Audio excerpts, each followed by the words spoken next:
Arquitecto, buenas noches. El día de hoy vamos a estar exponiendo sobre los primeros asentamientos de Egipto. Egipto se encuentra en el extremo noreste del continente africano. Posee costas sobre el mar Mediterráneo y el mar Rojo. Limita al oeste con Libia, al sur con Sudán, al norte con el Mediterráneo y al este con el mar Rojo, Israel y Palestina. Su longitud alrededor de 1200 kilómetros, o sea 745 millas, extendiéndose desde el delta del Nilo en el norte hasta la primera catarata del Nilo en Asuán, en el sur. La longitud de norte a sur. Longitud total aproximadamente 1200 kilómetros. Su extensión desde el delta del Nilo en el norte, cerca del actual Mediterráneo, hasta la primera catarata en Asuán, en el sur. De este a oeste.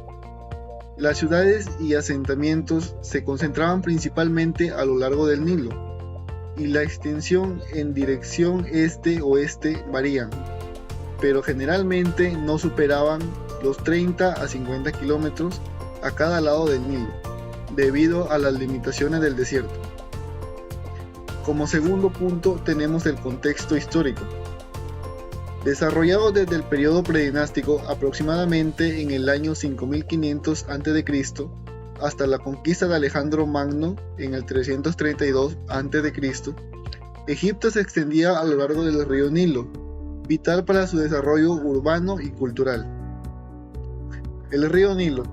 Su longitud es aproximadamente 6.650 kilómetros, 4.130 millas, de ancho varía a lo largo de su curso, pero en algunas áreas puede alcanzarse hasta 2 kilómetros de ancho, aproximadamente 6.650 kilómetros, 4.130 millas. Profundidad. La profundidad promedio del Nilo es alrededor de 8 a 11 metros, aunque en algunas áreas puede ser más profundo. Y su caudal, el caudal promedio del Nilo, es de unos 2.830 metros cúbicos por segundo. También vamos a hablar sobre las características urbanas.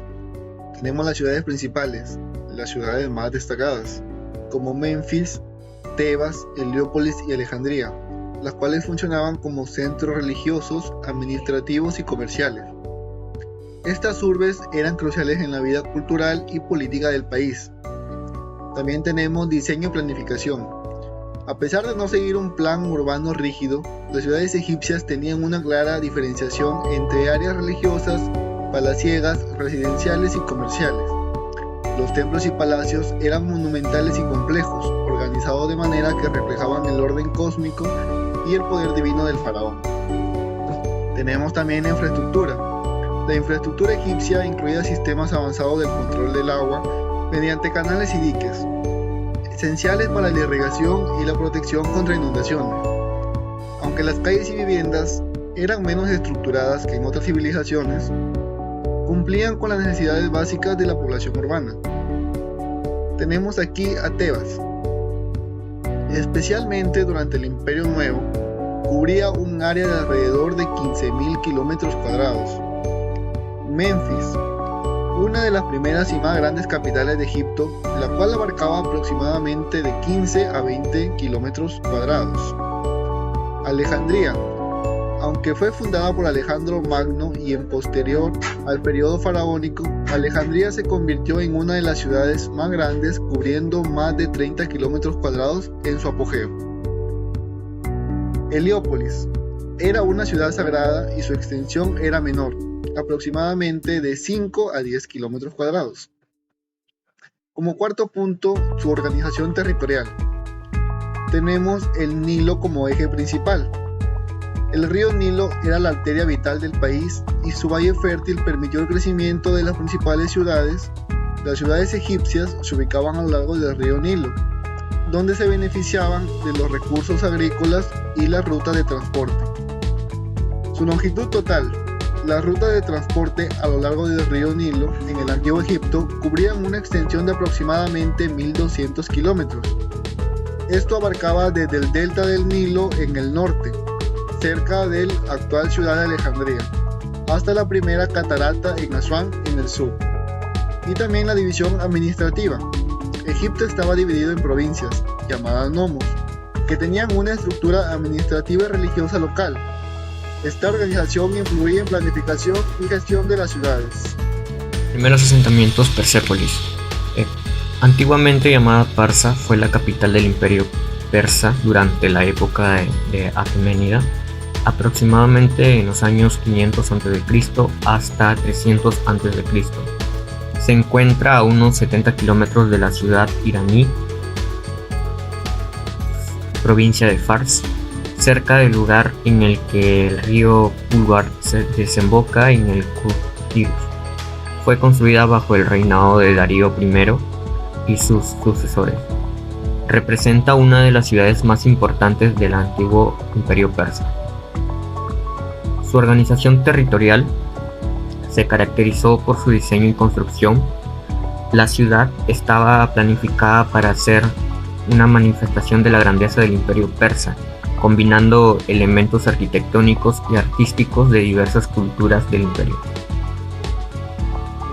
Aquí se puede observar en el plano aéreo el ingreso principal, que está jerarquizado por la puerta de todas las naciones, es decir, la entrada a Persépolis, levantada por Jerjes.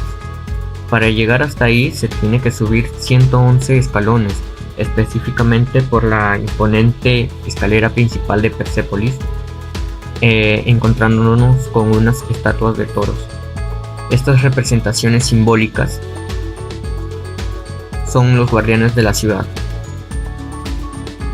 Su influencia cultural y religiosa, en algo que se puede resaltar de Persia, es que estaba compuesto por mucha diversidad cultural y se caracterizó por respetarlas, tanto en las tradiciones de las religiones dominas, y en muchos casos se incorporó varias de estas costumbres. Por ejemplo, se tomó cierta arquitectura iraní, decoraciones de los palacios de Asir y Babilonia, detalles egipcios, entre otros.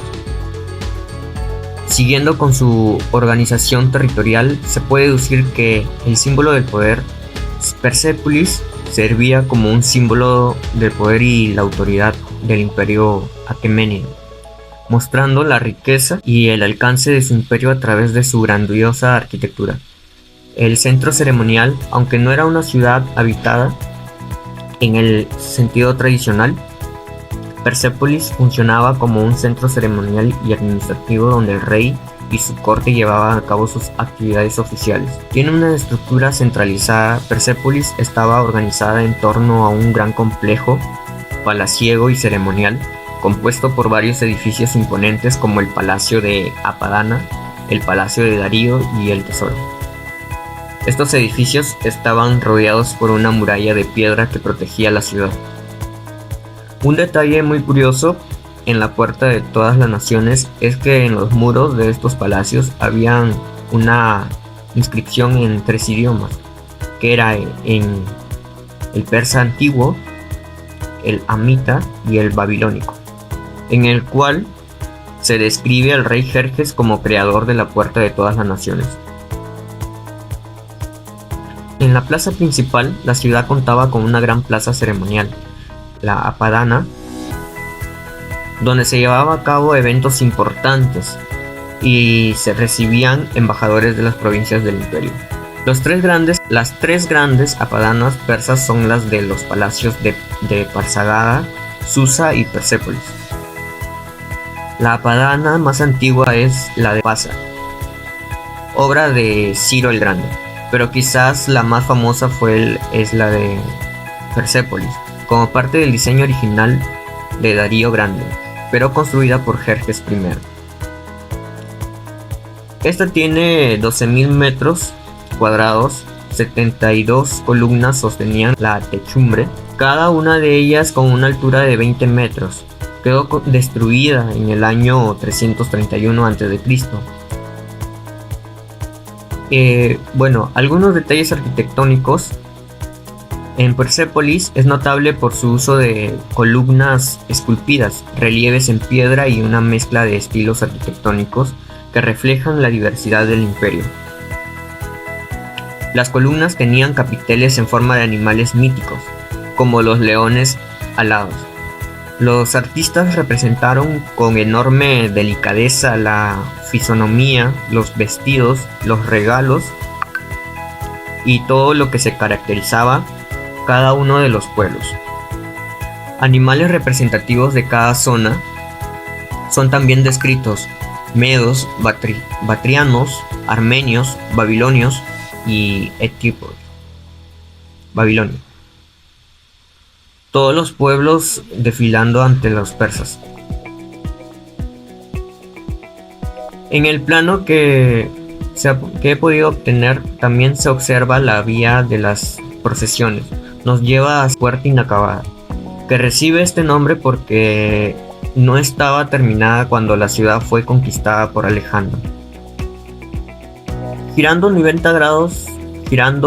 90 grados dirigiéndose al Palacio de las 100 Columnas, este palacio de Persépolis de las 100 columnas o Salón del Trono era el más grande recinto y hacía unos 70 metros de lado. Lamentablemente solo quedan las bases de las columnas, que parece que tenían una altura de 18 metros. Al sur de la Padana encontramos el Palacio de Darío o Táchara. Su entrada por el sur se hacía a través de un pórtico. Tras subir por una doble entrada, los bajos relieves también son de preciosa factura en esta escalera, representando entre otros a medos, sogdianos y ciliceos. Jerjes I y Antejerjes III ampliaron el palacio y añadieron una segunda escalera que daba al oeste. Y así se culmina esta pequeña representación. Culmina esta pequeña descripción visual de la ciudad de Persépolis. Ciudades reales. Empezamos con la ciudad de Egipto. En la ciudad de Egipto se encuentra la ciudad real de Memphis. Fue una de las primeras capitales del antiguo Egipto y sede de la administración real. También fue importante centro religioso y de culto. También tenemos a Tebas en el Nuevo Reino. Tebas se convirtió en la capital política y administrativa y también muy importante centro religioso y de culto. Respecto a Persépolis, en Persépolis también encontramos Ciudad Real como que fue habitada en el centro convencional, en el sentido convencional, que era el del Imperio Aquemenida, utilizada por los reyes persas para eventos oficiales y ceremoniales. Ciudades militares de Egipto, el Avaris. Durante el segundo intermedio, Avaris significa en el delta del Nilo, fue una ciudad fortificada y un importante centro de resistencia contra los invasores. También existe la ciudad de Pelusio, situada en la frontera oriental. Pelusio fue una ciudad clave para la defensa del país contra las incursiones extranjeras. En Persépolis también no era una ciudad militar en sí, su diseño y su ubicación fue estratégica, que reflejaban la importancia del control y administración de este imperio, más que la defensa militar directa, ya que utilizaban una tecnología militar más avanzada del momento. Continuamos con las ciudades comerciales. Alejandría, es en Egipto, fundada por Alejandro Magno en el 331 a.C. Se convirtió en un próspero centro comercial y cultural. Su ubicación en la costa mediterránea que facilitaba el comercio con el mundo griego y más allá. También tenemos a Heliópolis. Aunque principalmente conocido como un centro religioso, también tuvo un papel comercial significativo, debido a su ubicación estratégica cerca del Nilo. En Persépolis encontramos las ciudades comerciales que son Susa y Ecbatana. Susa, como una de las ciudades principales del Imperio Aquemenida, fue un importante centro comercial y administrativo. Su ubicación consta de la ruta comercial principal entre Asia y Mesopotamia. Ecbatana, aunque su papel principal era administración y militar, también tenía una función comercial que era muy importante debido a su ubicación en rutas comerciales que conectaban a diversas partes del imperio. Ciudades religiosas. En Egipto, Heliópolis era el centro de culto a Ra, el dios del sol, y albergaba el gran templo de Ra. La ciudad era un importante centro de aprendizaje y de estudios religiosos. También tenemos a Luxor, antiguo Tebas. Contaba con una gran cantidad de templos, como el templo de Karnak, el templo de Luxor, y era muy importante centro de culto de Amon-Ra.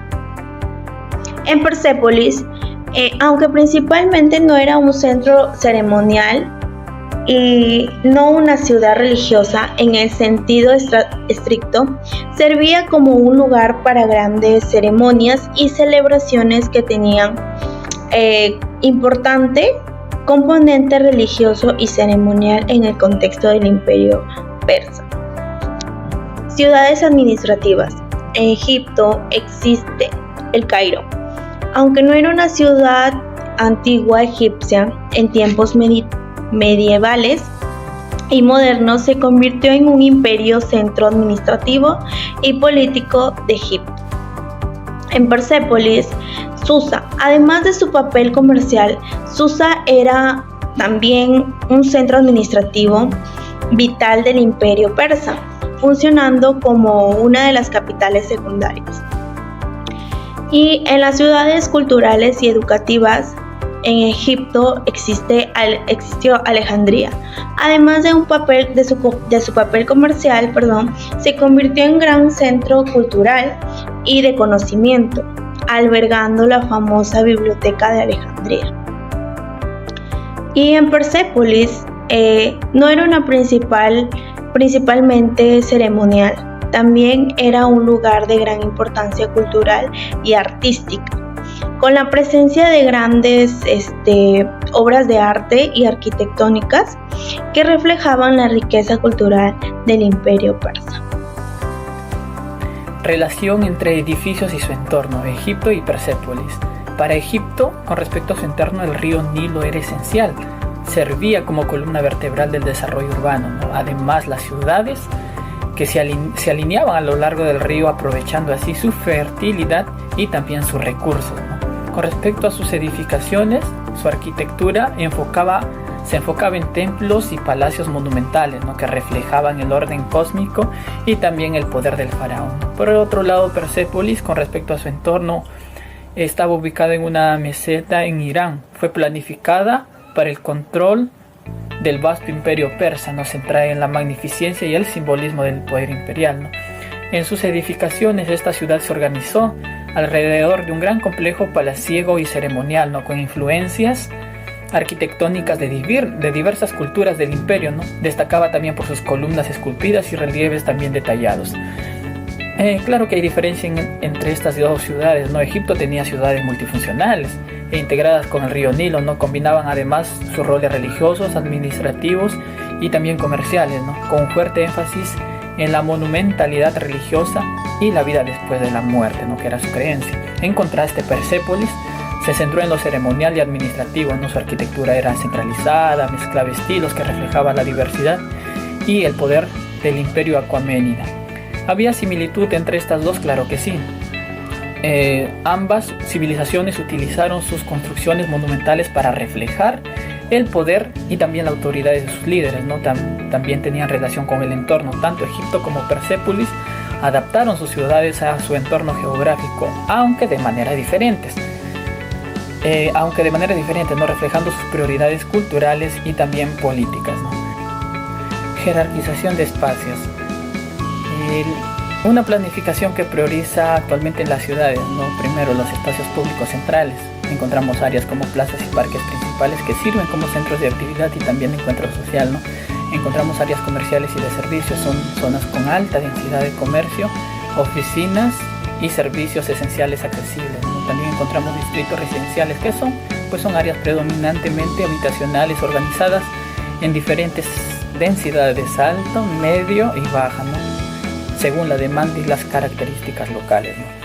Espacios recreativos y culturales, ¿no? A través de instalaciones como museos, teatros y centros deportivos situados para promover el acceso y la participación cultural y también deportiva, ¿no? Infraestructura de transporte, ¿no? A través de una red de carreteras, un sistema de transporte público que son diseñados para conectar de forma eficiente las distintas zonas de la ciudad. Y por último encontramos áreas de desarrollo especial, ¿no? Zonas para actividades industriales y tecnológicas, ¿no? Todo esto, toda esta jerarquización busca equilibrar la funcionalidad, la accesibilidad y la calidad de vida en las ciudades modernas. Monumentalidad en la actualidad se refleja a través de la creación de edificios emblemáticos. Encontramos estructuras icónicas como rascacielos y centros culturales que se destacan por su diseño y también por su función, ¿no? Encontramos espacios públicos monumentales, ¿no? Plazas, parques con elementos arquitectónicos y también escultóricos que también sirven como punto de referencia. Además, encontramos monumentos y memoriales, ¿no? Que son estructuras que conmemoran eventos históricos, figuras muy importantes y también valores culturales. Ejes simbólicos y funcionales, ¿no? Planificación de avenidas y líneas visuales que realizan la prominencia de ciertos edificios o espacios claves en el diseño urbano, ¿no? El control de agua se gestiona mediante infraestructura de distribución, ¿no? A través de redes de tuberías y estaciones de bombeo que suministran agua potable en los hogares y negocios, ¿no? Tratamiento y potabilización, ¿no? A través de plantas de tratamiento que garantiza la calidad del agua mediante la filtración, desinfección y también la eliminación de contaminantes. Gestión de recursos hídricos, ¿no? Es un sistema para monitorear y regular el uso del agua, ¿no? Que incluye la recolección de aguas pluviales y también la gestión de cuencas fluviales, ¿no? Encontramos también redes de alcantarillado, que son sistemas de drenaje y tratamiento de aguas residuales para evitar la contaminación y así poder proteger también el medio ambiente, ¿no? Y tecnologías de eficiencias para reducir el consumo y pérdida de agua, como monitoreo inteligente y también un sistema de riego eficiente, ¿no? Zonas residenciales en la actualidad se sitúan de manera estratégica, ¿no? Para equilibrar la vida cotidiana con otras funciones urbanas. Generalmente se ubican cerca de servicios esenciales como escuelas, hospitales y comercios, ¿no? Pero se separan de áreas industriales y de alto tráfico para minimizar también el impacto ambiental. ¿Se podría aplicar en Piura? Bueno, según una planificación a largo plazo, al igual que en el urbanismo egipcio, ¿no? Donde se planificaba teniendo en cuenta la longevidad de las estructuras y la sostenibilidad, Piura podría beneficiarse de una planificación urbana que considere el crecimiento a largo plazo, ¿no? Incluyendo la infraestructura resiliente al cambio climático y necesidades futuras de la población, ¿no? ¿En qué zona podría darse? En zonas a lo largo del río Piura podría ser, ¿no? Se podría crear diques para controlar y disminuir el flujo del agua, ¿no? También se podría diseñar parques lineales, canales, áreas verdes, que no solo mejoren la resiliencia de la ciudad frente a las inundaciones, sino que también se conviertan en corredores ecológicos y recreativos, ¿no? ¿Dónde más podría ser? Podría ser en áreas de expansión como Castilla y los Ejidos, ¿no? Se podría aplicar una planificación jerárquica y también ordenada, ya que esto podría incluir la creación de un núcleo central de áreas administrativas, culturales, rodeado por zonas residenciales y comerciales. Podría ser también el sector industrial o comercial en Piura, ¿no? El parque industrial de Piura, ¿no? Se podría aplicar también principios de planificación para optimizar el uso del espacio y la eficiencia operativa, ¿no? La integración de corredores logísticos y zonas de servicios bien definidas, junto con elementos de diseño inspirados en la monumentalidad.